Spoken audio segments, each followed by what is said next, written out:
মহান বিজয় দিবসের শুভেচ্ছা দিন। 16 ডিসেম্বর মহান বিজয় দিবস, বাঙালির জাতীয় জীবনের এক অবিস্মরণীয় দিন। 16 ডিসেম্বর মহান বিজয় দিবস 2024 যথাযোগ্য মর্যাদায় উদযাপন উপলক্ষে সকল সরকারি, আধা সরকারি, স্বায়ত্তশাসিত এবং বেসরকারি ভবনে সূর্যোদয়ের সাথে সাথে সঠিক মাপ এবং রঙের জাতীয় পতাকা উত্তোলন করতে হবে। জাতীয় পতাকার সঠিক মাপ ও টানানোর নিয়মাবলী ঘোষণা করছি। জাতীয় পতাকা হবে আয়তাকার। পতাকার দৈর্ঘ্য ও প্রস্থের অনুপাত হবে 10:6। পতাকার মাঝের বৃত্তটি হবে দৈর্ঘ্যের 5 ভাগের 1 ভাগ ব্যাসার্ধ বিশিষ্ট। মনে রাখতে হবে পতাকা নামানোর দণ্ডটি অবশ্যই সোজা হবে।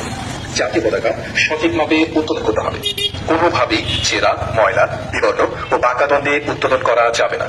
সরকারি ও বেসরকারি ভবনের জন্য জাতীয় পতাকার মাপ হবে দৈর্ঘ্য 10 ফুট, প্রস্থ 6 ফুট, অথবা দৈর্ঘ্য 5 ফুট, প্রস্থ 3 ফুট, অথবা দৈর্ঘ্য 2.5 ফুট, প্রস্থ 1.5 ফুট।